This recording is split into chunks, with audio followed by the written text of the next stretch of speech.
Impossible de parler du cinéma antillais sans mentionner le film Rue Cazenègre, de la réalisatrice, scénariste et productrice martiniquaise Eusanne Palcy. Sorti en 1983, le long-métrage a connu un véritable succès au niveau national et international. Depuis, on a difficilement fait mieux. Pourtant, il existe bel et bien une industrie du cinéma qui se structure et se professionnalise, notamment en Guadeloupe, avec la mise en place de la Commission régionale du film en 2005 et du Bureau d'accueil des tournages en 2008. Mais la production se caractérise surtout par la sortie de courts-métrages et de documentaires qui peinent à faire entendre parler d'eux en dehors de festivals comme le FEMI, le Festival régional et international du cinéma de Guadeloupe. De plus en plus de courts-métrages. Nous avons beaucoup de documentaires. Par exemple, pour cette édition, nous avons 14 documentaires en compétition et 13 courts-métrages. Donc ça prouve que les jeunes se sont intéressés. Et depuis aussi le lycée à Pointe-Noire qui a ouvert la section BTS. Alors là, vraiment, on parle maintenant de professionnalisation. On va tropicaliser l'ambiance. Les longs métrages, eux, sont plus rares.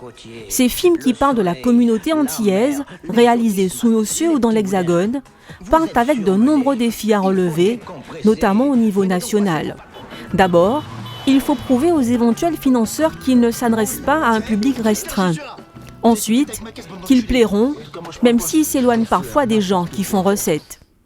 Pour son œuvre Le Gang des Antillais, film conscient et engagé, le réalisateur guadeloupéen Jean-Claude Barny a mis 6 ans à trouver des financements. Pour lui, c'est parce qu'il n'entre pas dans le moule, il n'est pas une comédie. C'est évident que c'est plus facile aujourd'hui parce qu'il y a un diktat de la comédie en France qui fonctionne très très bien et avec beaucoup de qualité. C'est pas quelque chose que je peux décrire, mais voilà, aujourd'hui la comédie française a beaucoup de ressorts parce qu'elle peut traiter du cynisme, elle peut traiter de la non-intégration, donc elle a pris beaucoup elle ne fait plus rire pour rire. C'est-à-dire que la comédie en France aujourd'hui est aussi devenue un sujet de conscientisation, donc elle tient beaucoup de sujets. Et le film d'engagement a beaucoup moins d'écho.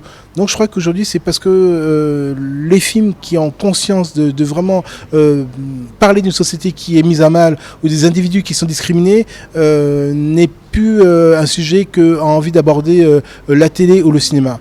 Donc ceux qui pensent encore que c'est important, qu'il faut encore parler de tout ce qui gêne, n'ont pas forcément pignon sur rue. Oui, voilà, c'est ça, c'est trouver un financement pour ce genre de film particulier. Format court ou long, documentaire, reste à ces productions à être diffusées. Et là encore, il y a beaucoup à faire. Si elles connaissent un succès dans les salles antillaises, de l'avis des professionnels, elles n'ont pas encore le rayonnement qu'elles méritent au niveau national et international. Jusqu'ici, c'est une grande bataille. Les films ne sont pas vus sur les chaînes nationales. Ils sont vus lorsqu'il y a, par exemple, le festival de Clermont-Ferrand. Donc le festival de Clermont-Ferrand qui reçoit tous les courts-métrages du monde, donc on le voit. Ou aussi lorsque c'est par affinité avec une salle. Mais ce n'est pas encore bien dans le circuit. Depuis quelques années, le FEMI se bat pour aider ce cinéma à mieux se faire connaître dans l'Hexagone et le reste du monde. Pour l'instant, des accords ont été passés avec des salles parisiennes et des îles de la Caraïbe comme Trinidad et Saint-Domingue. Un rapprochement avec les alliances françaises est à l'étude pour avoir une chance d'être diffusé aux États-Unis. Malgré les nombreux obstacles, le 7e art des Antilles aurait un bel avenir devant lui. Des films à portée universelle seraient une carte à jouer pour se positionner à l'international.